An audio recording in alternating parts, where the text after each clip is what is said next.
Bad boys ഫ്രാഞ്ചൈസിലെ ഏറ്റവും പുതിയ ചിത്രമായ bad boys ride or die ഒരു ഓക്കേഷ് മൂവി ആയിട്ടാണ് എനിക്ക് തോന്നിയത്. കുഴപ്പമില്ലാതെ അങ്ങനെ കണ്ടിരിക്കാൻ പറ്റുന്ന വളരെ ക്ലീഷഡ് ആൻഡ് ടെംപ്ലേറ്റഡ് ആയിട്ടുള്ള സ്റ്റോറി ലൈനുള്ള ട്രെയിലർ കണ്ട് നമ്മൾ ഓരോ സീൻ ബൈ സീൻ നമുക്ക് അറിയാവുന്ന തുടക്കം എന്താണ് അവസാനം എന്താണെന്നൊക്കെ പ്രിഡിക്റ്റ് ചെയ്യാൻ പറ്റുന്ന ടിപ്പിക്കലായിട്ടുള്ള ഒരു commercial mass action movie.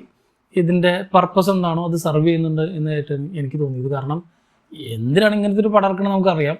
Already famous ആയിട്ടുള്ള 2 ബഡ്ഡി കോപ്പ് ക്യാരക്ടേഴ്സിനെ വെച്ചിട്ടുള്ള ആ ഒരു ഫ്രാഞ്ചൈസിൽ നിന്ന് ഇറങ്ങുന്നത് ഇങ്ങനെ ഇത് പൈസ ഉണ്ടാക്കാൻ വേണ്ടി മാത്രമാണ് ഇവർ ഈ പരിപാടി ചെയ്യുന്നത്. നമുക്ക് ഓൾറെഡി അറിയാം ഇതുപോലെ പല പല ഫ്രാഞ്ചൈസുകളുണ്ട്. സോ അതിൻ്റെ ഒരു ഫാൻ ബേസിനെ സെർവ് ചെയ്യാൻ അല്ലെങ്കിൽ അവർക്ക് ഒരു ട്രിബ്യൂട്ട് പോലെ അല്ലെങ്കിൽ അവരെ സെർവ് ചെയ്യാൻ വേണ്ടി മാത്രം ഇറക്കുന്ന ഒരു ഫാൻ ബേസ്ഡ് മൂവീസ് മാത്രമാണത്. സോ ആ ഒരു പർപ്പസ് സെർവ് ചെയ്യുന്നതായിട്ട് എനിക്ക് തോന്നി. ഇതിൻ്റെ സ്റ്റോറി ലൈനൊക്കെ ഭയങ്കര ഫ്ലാറ്റാണ്.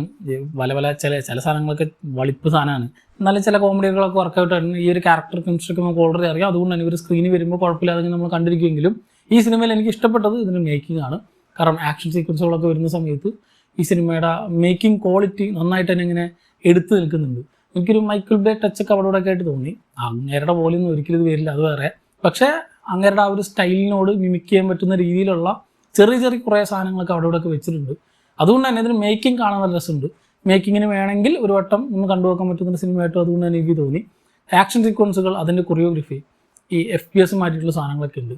ഫസ്റ്റ് പേഴ്സൺ പെർസ്പെക്റ്റീവിലൂടെ ചെയ്യുന്ന കുറച്ച് സാധനങ്ങളും അതിന് മേക്കിംഗ് ബിഹൈൻഡ് ദ സീൻസ് സാധനങ്ങളൊക്കെ ഇതിന് മുമ്പ് കണ്ടിട്ടുണ്ട്. സോ അവരെങ്ങനെയാണ് അത് മേക്ക് ചെയ്തതെന്ന് കാണാനുള്ള ദെൻ പർട്ടിക്കുലറായി ഈ പബ് സീനിലൊക്കെ കൊടുക്കുന്ന ഒരു ലൈറ്റിംഗ് ആൻഡ് അൾട്രാ ഈ സ്ലോ മോഷൻ സാധനങ്ങളൊക്കെ ഇങ്ങനെ കാണാൻ നല്ല രസമുണ്ട്. അതുകൊണ്ട് തന്നെ മേക്കിങ്ങിൽ കുറച്ച് പുതുമയുള്ള എന്തൊക്കെയോ കുറേ പുതുമകൾ അവിടെയൊക്കെ ആയിട്ട് കൊണ്ടുവരുത്തിയിട്ടുള്ളത് കൊണ്ട് നമ്മളിങ്ങനെ ഇരുന്ന് കണ്ടുപോകും. അല്ലെങ്കിൽ ഇതിൻ്റെ മേക്കിംഗ് ഇങ്ങനെയല്ല, മേക്കിംഗ് വളരെ ശോകമായിരുന്നെങ്കിൽ ഒരു പക്ഷേ ഒരു ഇൻ്റർവെൽ ആകുമ്പോൾ തന്നെ നമ്മൾ ഇറങ്ങിപ്പോകുന്നത് പോലത്തെ ഒരു സാധനമാണ് എന്നാണ് എനിക്ക് തോന്നിയത്. വളരെ ഫ്ലാറ്റ് ആൻഡ് വളരെ ടെംപ്ലേറ്റ് ആയിട്ടുള്ള സ്റ്റോറി ലൈനാണ്. ഒരു ഗുമ്മും ഉണ്ടാവില്ല, ഒരു ഹൈ മൊമെൻ്റ് ഒരിക്കലും നമുക്ക് കിട്ടില്ല സിനിമയിൽ.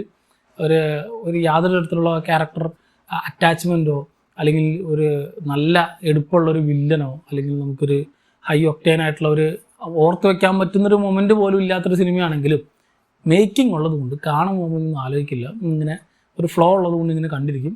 ഒരു 2 മണിക്കൂർ താഴെ റൺ ടൈം മാത്രം ഉള്ളത് കൊണ്ട് വലിയ ലാഗും നമുക്ക് ഫീൽ ചെയ്യില്ല. സോ ആക്ഷൻ എൻ്റർടൈനർ സിനിമകളൊക്കെ ഇഷ്ടപ്പെടുന്നവർക്കും ഈ ബാഡ് ബോയ്സ് ഫ്രാഞ്ചൈസിലെ സിനിമകളൊക്കെ കണ്ട് ശീലമുള്ളവർക്കും ഒരുപക്ഷെ ഒന്ന് കയറി വെക്കാൻ പറ്റുന്ന മൂവിയാണ്. പക്ഷെ നിങ്ങളിപ്പോൾ ഒരു പ്രോപ്പർ അല്ലെങ്കിൽ ഒരു വേറെ ലെവൽ ഇതുവരെ കാണാത്ത രീതിയിലുള്ള ഒരു ആക്ഷൻ പടം അല്ലെങ്കിൽ ഇതുവരെ കാണാത്ത രീതിയിലുള്ള ഒരു കഥ അതൊന്നും പ്രതീക്ഷിച്ച് സിനിമയ്ക്ക് കയറിയായിരുന്നു. അങ്ങനെ ഉണ്ടെങ്കിൽ വേറെ കുറേ പടങ്ങളുണ്ട്, അതൊക്കെ കണ്ടുവെക്കുക.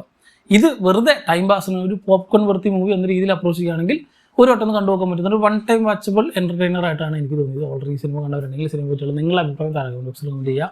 മറ്റൊരു വീഡിയോയിലൂടെ വീണ്ടും കാണാം. നന്ദി.